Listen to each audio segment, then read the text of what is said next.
მოგესალმებით. პატიმარ სააკაშვილთან და მის ჯანმრთელობის მდგომარეობასთან დაკავშირებით არსებული მაღალი საზოგადოებრივი ინტერესიდან გამომდინარე, სურს კიდევ ერთხელ გამოვეხმაურო და მკაფიოდ გავმარტო თუ რა პირობებში იხდის სასჯელს ჯავდებული. პირველ რიგში, სრული პასუხისმგებლობით ვაცხადებ, რომ სააკაშვილის დაკავებისა და პენიტენციურ სისტემაში მოხვედრის მომენტიდან არ ყოფილა არც ერთი შემთხვევა, როდესაც მას რაიმე ტიპის სამედიცინო მომსახურება ესაჭიროებოდა და პენიტენციურმა სამსახურმა ამ მომსახურების მიწოდება ვერ უზრუნველყო. მისი ყველა სამედიცინო საჭიროება არის დაკმაყოფილებული. ამასთანავე სურს კიდევ ერთხელ ხაზგასმით განვაცხადო, რომ სააკაშვილის ჯანმრთელობის მდგომარეობის შეფასებისა და მისი მოსალოდნელი გაუარესების თავიდან არიდების მიზნით სახელმწიფომ მსჯავრდებული რუსთავის მე-12 პენიტენციურ დაწესებულებიდან კლანის მე-18 სამკურნალო დაწესებულებაში გადაიყვანა. შესაბამისად, მისი დაცულობის ხარისხი სამედიცინო თვალსაზრისითაც დღეს ბევრად მაღალია. შეგახსენებთ, აღნიშნული სამკურნალო დაწესებულება სრული ინფრასტრუქტურული თუ საკადრო რესურსი გააჩნია იმისთვის, რომ სახელმწიფომ უზრუნველყოს როგორც მოშიმშილე პატიმრის ჯანმრთელობის მდგომარეობის ეფექტიანი კონტროლი, ისე შიმშილობის შემდგომი პერიოდის რეაბილიტაცია. ამის გარდა, ჯანდაცვის სამინისტროსთან თანამშრომლობით პენიტენციურმა სისტემამ მოიწვია ექიმების დამატებითი ჯგუფები, რომელიც სააკაშვილის ჯანმრთელობის მდგომარეობის მუდმივ მონიტორინგს ახორციელებს და მას სათანადო სამედიცინო მომსახურებას უწევს. მაღალი საზოგადოებრივი ინტერესის და იმის გათვალისწინებით, რომ პატიმარ სააკაშვილის ჯანმრთელობის მდგომარეობასთან დაკავშირებით ყოველდღიურად მიზანმიმართულად ვრცელდება არასწორი ინფორმაცია, ექიმების ჯგუფი ყოველდღიურ რეჟიმში გააკეთებს განმარტებებს მისი ჯანმრთელობის მდგომარეობასთან დაკავშირებით და მიაწვდის საზოგადოებას ამომწურავ ინფორმაციას და ამით ერთხელ და სამუდამოდ დაესმება წერტილი ყველა დეზინფორმაციული ხასიათის ინფორმაციის გავრცელებას. დასასრულს კიდევ ერთხელ ხაზგასმით ვაცხადებთ, რომ პენიტენციური სისტემა გადაწყვეტილებებს პირველ რიგში პატიმრების, მათ შორის სააკაშვილის ჯანმრთელობის და უსაფრთხოების ინტერესებიდან გამომდინარე იღებს. კლდანის მე-18 დაწესებულებაში კი ერთიც და მეორეც უმაღლეს დონეზე არის დაცული. და აქვე ყველას მოუწოდებთ, რომ თავი შეიკავონ დეზინფორმაციული ხასიათის ინფორმაციის გავრცელებისაგან, ვინაიდან ეს არის ძალიან მავნებელი და აქვე კიდევ ერთხელ მოუწოდებთ პატიმარს შიმშილობის შეწყვეტისაგან.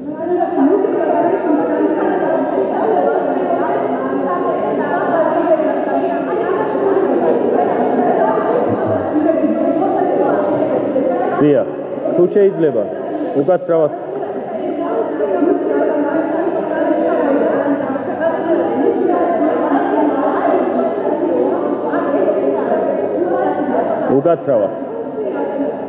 მომისმინეთ.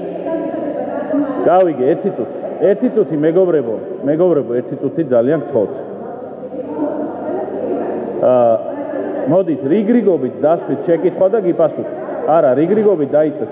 თქვენც გიპასუხებთ, ოღონდ, როდესაც ერთდროულად საუბრობთ, ფიზიკურად შეუძლებელია გაგება იმისა, თუ რა არის კითხვის შინაარსი. დასვით, ცალ-ცალკე გიპასუხეთ. დიახ. დიახ.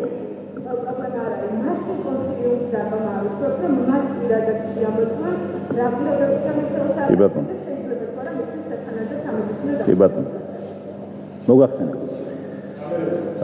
კონსილიუმი შეიქმნა ჩვენი ინიციატივით, როდესაც მივმართეთ ჯანდაცვის სამინისტროს, მაშინ მიხეილ სააკაშვილი იმყოფებოდა ნომერ მე-12 დაწესებულებაში. ნომერ მე-12 დაწესებულება ეს არ არის სამკურნალო დაწესებულება, მოგეხსენებათ, ეს არის პენიტენციური დაწესებულება და დღეს, როდესაც იგი იმყოფება ნომერ მე-18 დაწესებულებაში, ბუნებრივია, ის არის ექიმების უფრო მჭიდრო მეთვალყურეობის ქვეშ, მასზე ზრუნავს კვალიფიციური სამედიცინო პერსონალი, რომელსაც მინდა ძალიან დიდი მადლობა გადაუხადო და როდესაც დადგება საჭიროება იმისა, რომ მოწვეული იყოს კონსილიუმი, იმისთვის, რათა დამატებით თუ გახდება საჭიროება რომ მივიღოთ რეკომენდაციები, ბუნებრივია, ჩვენ ვიმოქმედებთ პაციენტის ჯანმრთელობის საუკეთესო ინტერესებიდან გამომდინარე.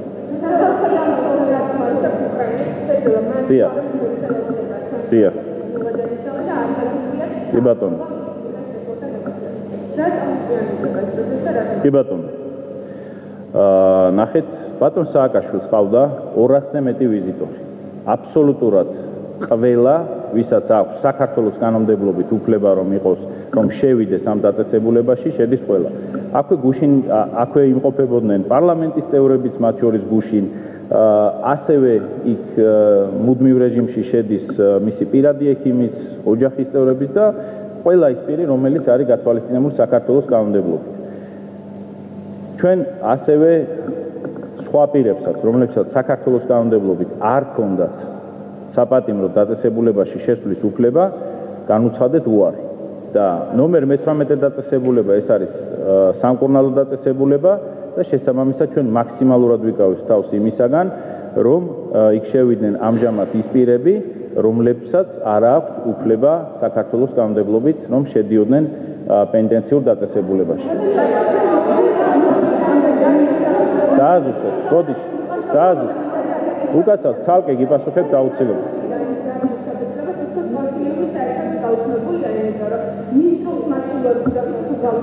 დიახ.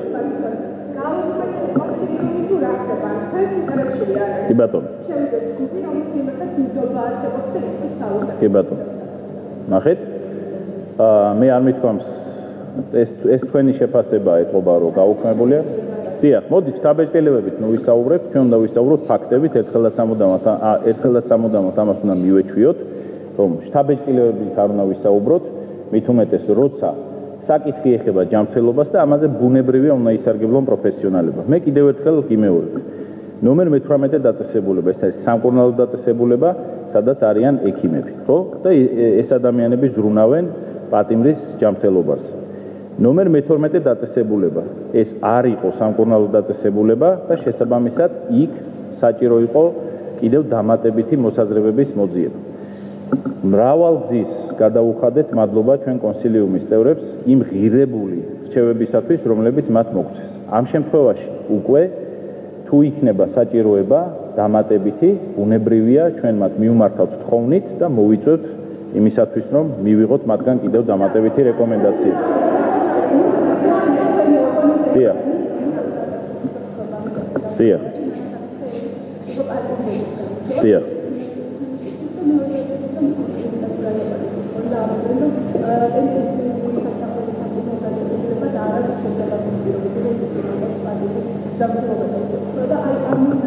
კი ბატონო.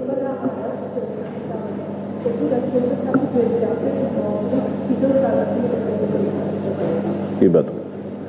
როგორც მოგახსენეთ, არაერთი დეზინფორმაცია ვიხილეთ ჩვენ და პენიტენციური სამსახური მუდმივ რეჟიმში პასუხს სცემს აბსოლუტურად ყველას, ვინც ავრცელებს ტყუილს. და რატომ? იმიტომ რომ ჩვენი მთავარი მიზანია და ამაში დაინტერესებული ვართ სწორედ ჩვენ, რომ პატიმრის ჯანმრთელობის მდგომარეობა იყოს სტაბილური და ასევე საზოგადოება იყოს სწორად ინფორმირებული.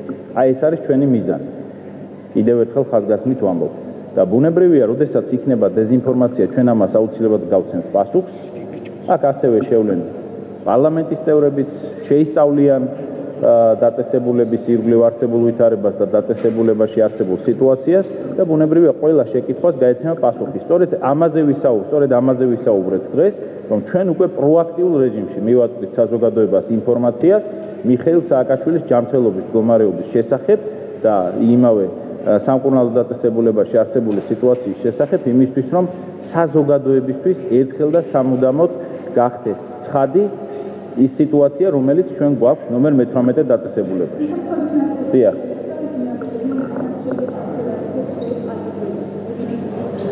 ნახეთ, ეს დაწესებულება არის იზოლირებული, კიდევ ერთხელ ვამბობ, და აქ მუშაობს ჩვენი შესაბამისი სამსახური, რომელიც ზრუნავს პატიმარ სააკაშვილის უსაფრთხოების მდგომარეობას. დიახ. კი ბატონო.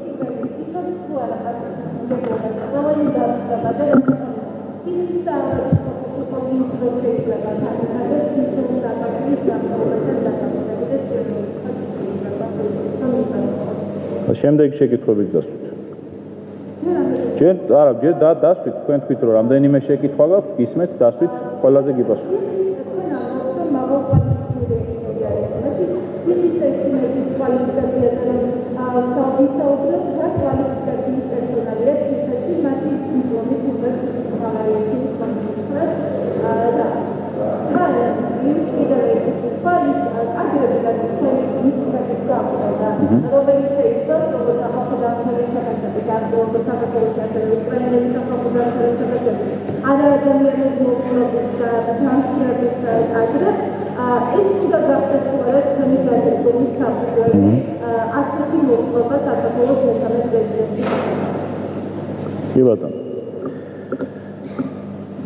პირველი კითხვა შემახსენეთ?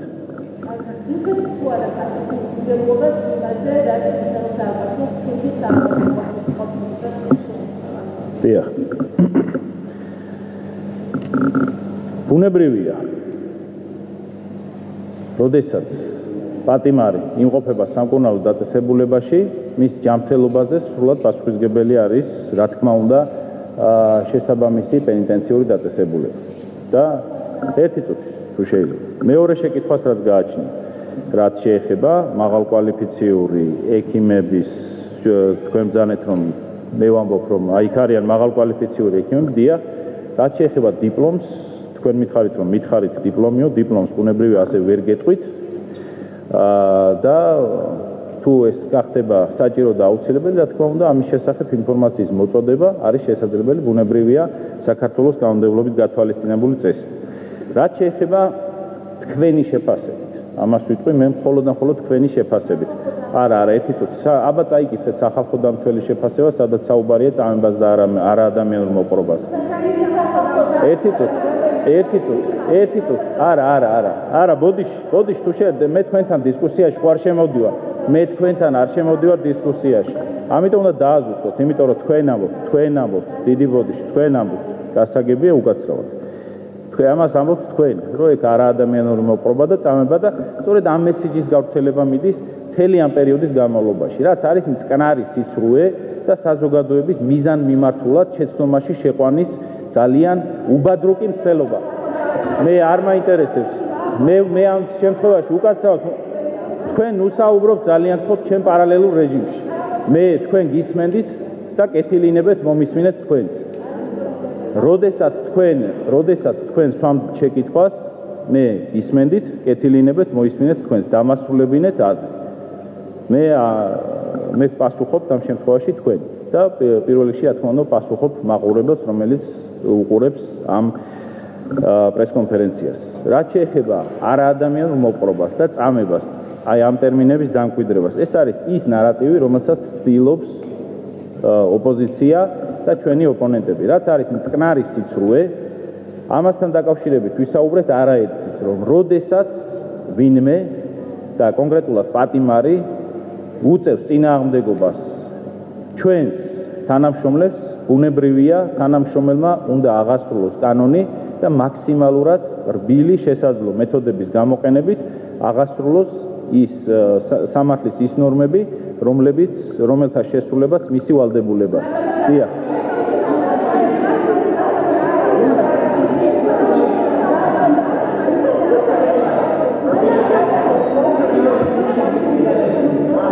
არის ის.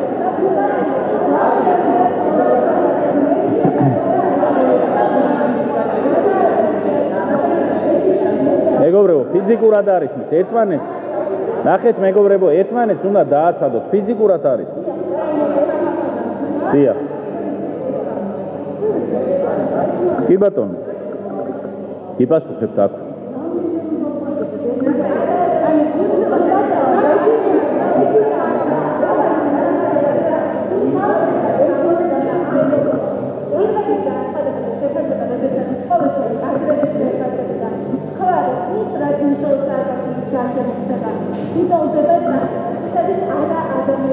დიახ.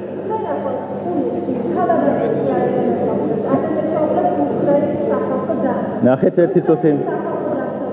მომისმინეთ, გასაგებია. ნახეთ მე რაც გეუბნებით, რომ ეს ნარატივი, რომ თითქოს და იქ ადგილი ქონა არაადამიანურ მოპყრობას, ან წამებას. მე რას ვამბობ, კარგად დააკვირდით, მე არავის არაფერში ვარ დანაშაული. მე ვამბობ იმას, რომ მთელი ამ დღეების განმავლობაში ვრცელდება ეს ნარატივი. რაც არის რა თქმა უნდა ძალიან სამწუხარო, იმიტომ რომ ეს არის მტკნარი სიცრუე და ამას სიმართლესთან აბსოლუტურად არაფერი არ აკავშირებს. ამასთან დაკავშირებით გეუბნები.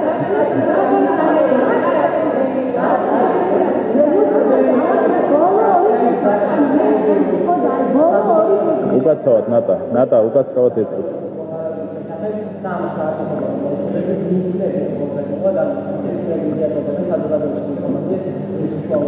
დია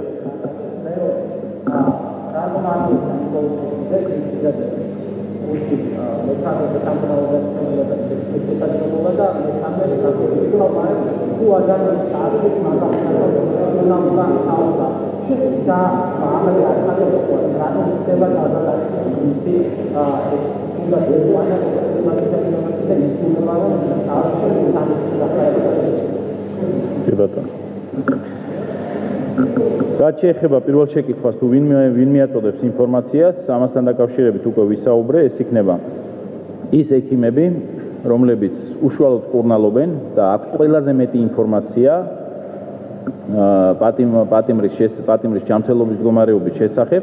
რაც შეეხება ნიკოლოზ ყიფშიძეს, ახლა არ ვიცი ეს კონკრეტულად რომელ შემთხვევაზე არის საუბარი. დიახ, გუშინ გვიან ღამით გააჩნია რომელსაც, იმიტომ ძალიან გვიანობამდე ყავდათ სტუმრად პარლამენტის წევრები და შესაძლებელია ამის მერე უბრალოდ ეძინა პატიმარს და ამ მოტივით აღარ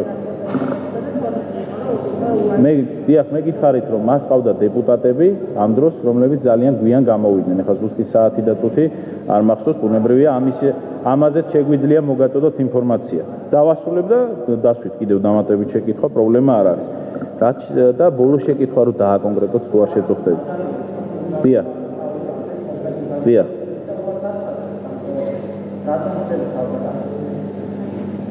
ძალდატანებით რა ხდება? კი ბატონო. დიახ. ნახეთ გადაწყვეტილებას იმის შესახებ, თუ სად იქნება პატიმარი, ღებულობს პენიტენციური სამსახური. და ეს არაედრის ახსენით ჩვენ. თუ რატომ იქნა იგი გადაყვანილი რუსთავიდან გლდანში და ამის შესახებ საუბარი დავასრულეთ. რაც შეეხება არის ძალდატანებით კურნალობას, მე მსგავსი რამ არ გამიგია. იგი გადის კურნალობას და არ ვიცი, აქ საუბარი ძალდატანებაზე არ ყოფილა. დიახ. იპასუხებ. ბატონო? დიახ. ეს არის პენიტენციური დაწესებულება არის და იქ აუცილებელი იყო მისი გადაყვანა. დიახ. დასვით. მეგობრებო, ნახეთ. და ამიტომ თავიდან დაარეგულირეთ ეს რო ისმოდეს.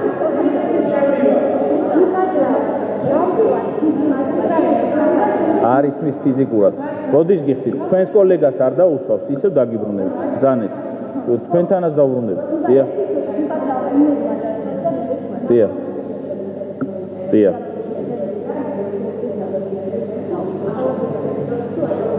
უკაცრავად. დიახ.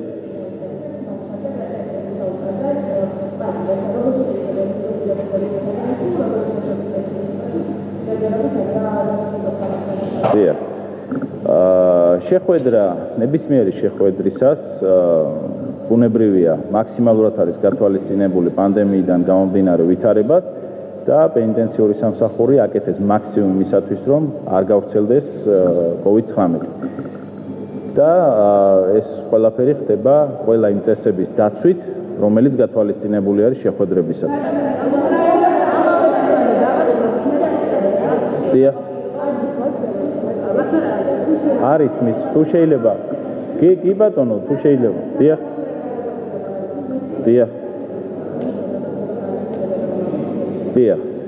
რაც შეეხება სტრასბურგის გადაწყვეტილებას მომჩივანს ჰქონდა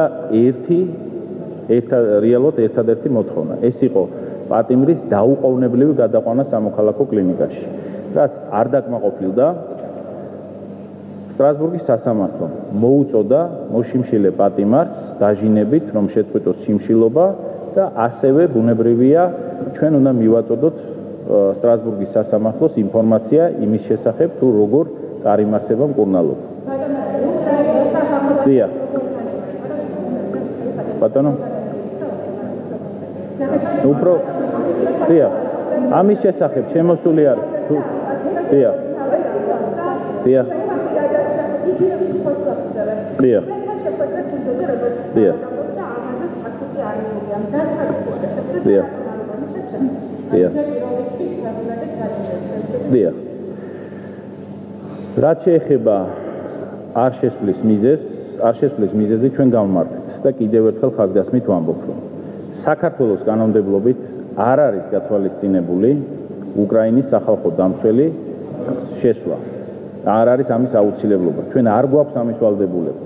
შესაბამისად, როდესაც პატიმარი იმყოფება სამკურნალო დაწესებულებაში, ჩვენ ვალდებული ვართ, რომ მაქსიმალურად შევეცადოთ, რომ მისი ჯანმრთელობის მდგომარეობა იყოს ბოლომდე დაცული და როგორც უკვე მოგახსენეთ, სწორედ ამ მოტივებით ქალბატონ სახალხო დამცველი ჯერჯერობით არ იქნა შეშვებული და ასევე ბუნებრივია ეს შემოსული არის წერილი საგარეო საქმეთა სამინისტროს მეშვეობით და ბუნებრივია ჩვენ ამ აუცილებლად დაუბრუნებთ პასუხს.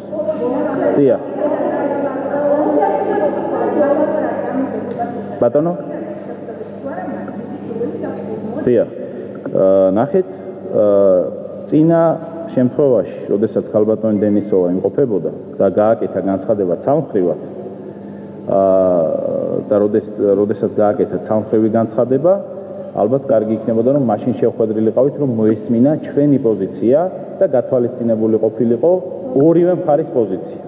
იმიტომ რომ პირველად, როდესაც ქალბატონი დენისოვა ბრძანდებოდა და მე-12 დაწესებულებაში იგი შევიდა, როდესაც გამოვიდა, მან გააკეთა მხოლოდ და მხოლოდ ცალმხრივი შეფასება. და არ შეგვეკითხა, კითხვაც კი არ დაუსვათ ჩვენთვის არც ერთი იმის შესახებ შეესაბამებოდა თუ არა ის ინფორმაცია, სინამდვილეს, რომელიც მას მიაწოდეს. დიდი მადლობა. მე გითხარით თქვენ ამაზე პასუხი. დია. ბატონო? მე ხომ გიპასუხე? დია. დია.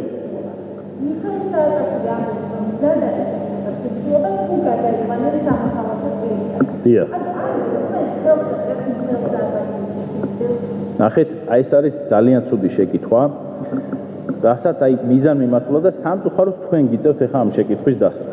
სამწუხაროდ გიწევთ თქვენ ამ შეკითხვის დასმა და მე ძალიან წუხარ პირადად თქვენს გამო. იმიტომ რომ კი ბატონო. მე რა თქმა უნდა გიპასუხებ. მე წუხარ თქვენს გამო, რომ თქვენ სვავთ აი ესეთ შეკითხვას. რას ნიშნავს, რომ ვინმე ხელს აწერს მის მკვლელობაზე? არა, რომელ ფაქტებზე საუბრობთ? აბა თქვით. ერთი ფაქტი მაინც თქვით.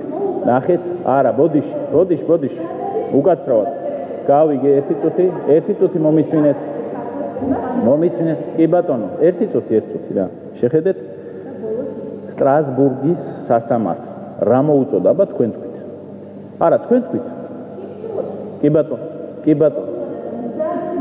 კი ბატონო, ნახეთ. კი, ნახეთ, მან შეწყვიტა შიმშილობა? ნახეთ, არა, ნახეთ, სტრასბურგის სასამართლოს არ ქონია ეს პირობა დებული მოწოდება არ ქონია გაკეთებული. სტრასბურგის სასამართლო მოუწოდა, რომ შეწყვიტოს შიმშილობა. და ნახეთ თქვენ როგორ შეკითხვას ვამთ, თქვენ ხელს აწერთ მის მკვლელობაზე, არავის მკვლელობაზე არ ვაწერ ხელს. მეთმა დამიფაროს. არა, ბოდიში, თქვენ უკაცრავად მე ერთი წუთით მე ჯერ დავასრულებ, მე მგონი თქვენ ხედავთ, რომ აბსოლუტურად ყველა შეკითხვაზე პასუხობთ. და არც ერთ შეკითხვას არ გაუგივართ. ამიტომ კეთილინებეთ მე დამასრულებინეთ, ხომ? ეს არის აი ყოველად დაუშვებელი მსგავსი შეკითხვის დასმა. პირდაპირ ვამბობ, თქვენდამე პიროვნულად, თქვენდამე პატივისცემის მიუხედავად. და რატომ ეს თქვენი ნარატივი კი არ არის? ეს არის ის, რასაც ავრცელებენ შეგნებულად, რომ თითქოს და ჩვენ მიზან მიმართულად ყლავთ. ეს არის ყოველად დაუშვებელი. თუ კი ვინმე საინტერესებს, კიდევ ერთხელ გეუბნებით, თუ კი ვინმე საინტერესებს მისი ჯანმრთელობა, ერთ-ერთი პირველები ვართ ჩვენ და სახელმწიფო. ეს სახელმწიფო ზრუნავს ყველა ადამიანის ჯანმრთელობაზე და მით უმეტეს პატიმრის ჯანმრთელობა და სიცოცხლე ჩვენთვის არის ერთ-ერთი მთავარი ამოსავალი პრინციპი. აი ეხლა ვინც თქვენ გეუბნებათ, რომ ეს შეკითხვა დასვათ, სწორედ მას ვეკითხეთ. რატომ მოუწოდებდით რომ არ შეწყვიტოს სიმშილობა. თქვენი პირდაპირი ეთერიდან. რატომ მოუწოდებთ? მაშინ იქნებ თქვენ გასცეთ ამაზე საზოგადოებას პასუხი და ასევე ერთხელ მაინც თუ მოუწოდეთ რომ შეწყვიტოს სიმშილობა. ნახეთ, რას მოუწოდებენ? რომ გადაყვანილი იყოს სამოქალაქო კლინიკაში. ერთხელ მაინც გააკეთეთ, მაგალითად, აი პირადად თქვენ ან ვინც თქვათ მაგ შეკითხვის დასმა დაგავალათ ახლა. ერთხელ მაინც მოუწოდა რომ სიმშილობა შეწყვიტოს? გეკითხებით? არა. აი სწორედ ამაზე უნდა იზრუნოს საზოგადოება. ნახეთ ერთი წუთი ბოდიში თუ შეიძლება რა. ჩვენი მიზანი არის აბსოლუტურად კეთილშობილური.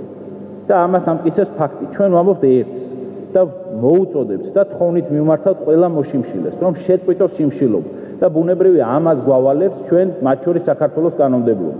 და სანამ ვინმე რამეს იტყვის, კარგად უნდა წაიკითხოს. იგივე პროტოკოლი, არა, თუ შეიძლება, ერთი წუთი თუ შეიძლება, არა, მოდით, ეხა არ გვინდა ეს აი უკაცრავად, არ მინდა, მაშინ თავიდანვე უნდა დავსვათ, როდესაც თქვენ სვამთ შეკითხვას შემდეგნაირად. ნახეთ, რომ თქვენ ხელს აწევთ მკვლელობას, ეს არის ყოვლად დაუშვებელი. და არა, ყოვლად დაუშვებელი არის, იმიტომ რომ კიდევ ერთხელ გეუბნებით, თუ შეიძლება ერთი წუთი, ერთი წუთი რა, ეს ძალიან გთხოვთ, ჩვენ პარალელურ რეჟიმში ნუსაუბრობთ, მე თქვენ ყოველთვის ბოლომდე გისმენთ და ძალიან გთხოვთ, მეც დამასრულებინოთ საუბარი. ვერ გადაფარავთ ხმას, ვერასოდეს, როდესაც ისაუბრებთ პარალელურ რეჟიმში. როგორც აქამდე ვაწვდით საზოგადოებას სიმართლეს, ისევე მივაწვდით. რაც შეეხება, კიდევ ერთხელ გიმეორებ. თქვენ ხომ დასვით შეკითხვა. მე გეუბნებით, რომ მსგავს ტონალობაში, უпростоრად მსგავსი შეკითხვის დასმა არის ყოვლად დაუშვებელი, იმიტომ რომ ეს არის საზოგადოების შეცდომაში შეყვანის უფლება, საზოგადოების შეცდომაში შეყვანის მცდელობა, უკაცრავად რისი უფლება. ბუნებრივია თქვენ გაქვთ, თუმცა ჩვენ ამის შესაძლებლობას არავის მივცემთ. და კიდევ ერთხელ ხაზგასმით ვამბობ, თუ კი ვინმე არის დაინტერესებული პატიმრის ჯანმრთელობით და სიცოცხლით, ამით ვართ ერთ-ერთი პირველები ჩვენ და ყველა დონეზე ყოველთვის მოუწოდებთ რომ შეწყვიტოს სიმშილობა.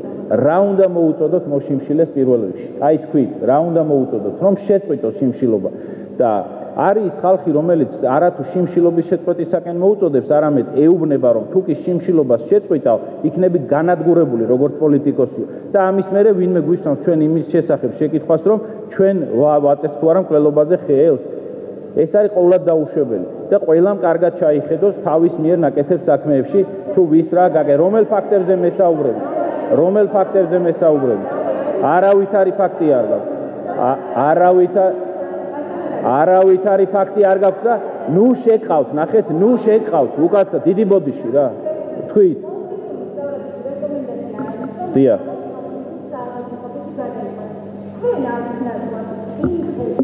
რომელი რეკომენდაცია არის, აბა მაჩვენეთ. აი რატო შეკავთ ახლა შეცდომაში? ნახეთ, არავით არ ვერ დაგასრულებთ, იმიტომ რომ თქვენ ახლა შეკავთ საზოგადოებას შეცდომაში. ვისაუბროთ ეს ერთმანეთს პარალელურად? ნახეთ, ბოდიში თუ შეიძლება. ნახეთ, მაჩვენეთ დასკვნა და კონკრეტულად გახაზეთ ეს მონაკვეთი, აბა მაჩვენეთ. არა, მაჩვენეთ, აბა, მიდი. არ შეიძლება ეს. დიახ.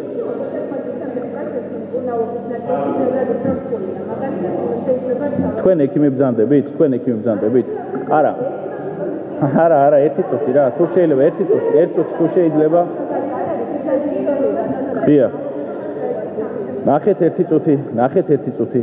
ამას ვაუბრობ ზუსტად ჩვენ რომ ჯანმრთელობაზე უნდა ისაუბრონ ექიმებმა და არა პოლიტიკოსებმა და ჟურნალისტებმა, ხო? ამიტომ ექიმებს უნდა მივცეთ ჩვენ ნორმალური მუშაობის შესაძლებლობა. ნორმალური მუშაობის შესაძლებლობა უნდა მივცეთ ჩვენ ექიმებს, ხო? აი თქვენ ამბობთ რომ ეს არის რომელ პროტოკოლზე დაყრდნობით საუბრობთ, აბა მითხარით. რომელ პროტოკოლზე საუბრობთ? ვინ საუბრობს ახლა? მე ექიმი არა ვარ. ნახეთ ერთი წუთით, მე ექიმი არა ვარ. სწორედ ამიტომ, ნახეთ, მე პირადად ხო ექიმი არა ვარ, მე ვარ იურისტი. სწორედ ამიტომ დღესაც ვთქვით რომ რადგანაც ესოდენ საინტერესო გახდა თითოეული დეტალი, რომელიც შეეხება ჯანმრთელობას, სწორედ ამიტომ გეუბნებით რომ პროაქტიულ რეჟიმში განცხადებებს გააკეთებენ ექიმები პატიმრის ჯანმრთელობის მდგომარეობის შესახებ. დიდი მადლობა. დიახ. მე აღარ დავასრულებ მეთა საუბარი. დავასრულე. დიახ.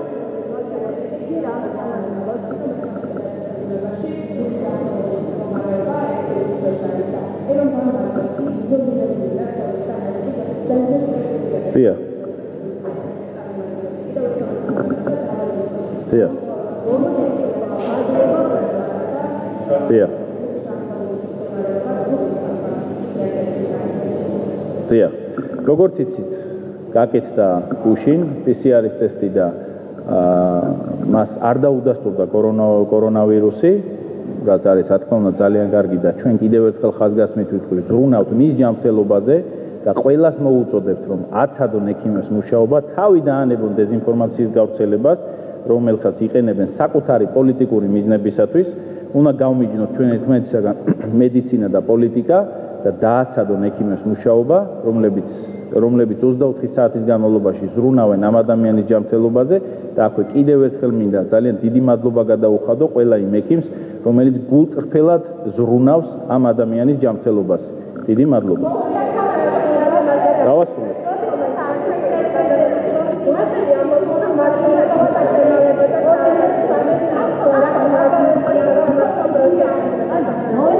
ნახეთ. დიახ. ნახეთ. აი ნახეთ ახლა რას ამბობთ თქვენ რა ბოდიში. იყო რომ 2018 წელს გარდაიცვალა, იმიტომ რომ დროულად ვერ გადაიყვანეს სამოქალაქო კლინიკაში. აი რის საფუძველზე ამბობთ ახლა? აი ეს განმარტეთ, ეხლა მოდით საზოგადოების წინაშე. თქვენ ხო ამბობთ, ეს ხო თქვენი სიტყვებია, მე ხო მხოლოდ უკაცრავად, ნახეთ. გარდაცვალების მიზეზი თურმე თქვენი განცხადებით. ნახეთ, ყოფილა ის რომ ის დროულად არ გადაუყვანიათ სამოქალაქო კლინიკაში. ანუ თქვენ ამ შემთხვევაში, აი ნახეთ ზუსტად რას აკეთებთ. არა, რა თქმა უნდა, რას ნიშნავს? დავასრულოთ ხო საუბარი? დავასრულოთ ხო? მე ხო მოვისმინე თქვენი შეკითხვა. ეხლა ნახეთ თქვენ რა თქვით. თქვენ ბრძანეთ რომ გარდაცვლილა თურმე პატიმარი 2018 წელს მოშიმშილე პატიმარი, იმიტომ რომ ის დროულად ვერ გადაუყვანიათ. ეს საიდან გაქვთ ესეთი შეფასება? აი რატო იგონებთ ესეთ სიცრუეს? არა, სიცრუეა, იმიტომ რომ ესე იგი რა გარდაცვალების მიზეზში რა ეწერა?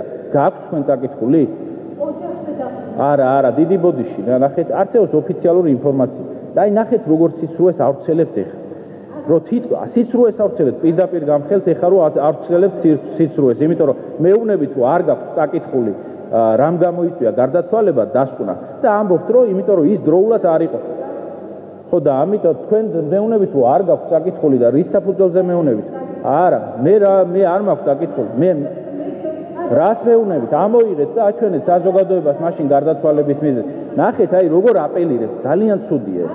მართლა ძალიან ცუდ. როგორ გეკადრებათ, როგორ არა. ნახეთ თქვენ რას ამკვიდრებთ. ერთი პირველი შეკითხვა, რომელზეც გაგეცათ პასუხი. ხელს აწერთ გარდაცვალებას, დაუშვებელი ყოვლად გაუგონარია ეს უკვე. მეორე ბოდიში ერთი წუთი რა. თუ შეიძლება რა შუაში ეხა აქ ნავალნიზე საუბარი. დამასულებიეთ. პირველი რაც თქვენ ბრძანით. რაც თქვენ თქვით. აი ნახეთ როგორ სწავთ შეკითხვას, ხელს აწერთ გარდაცვალებას. უნებრივი ამას არავინ არ აწერს ხელს და კიდევ ერთხელ ვამბობ.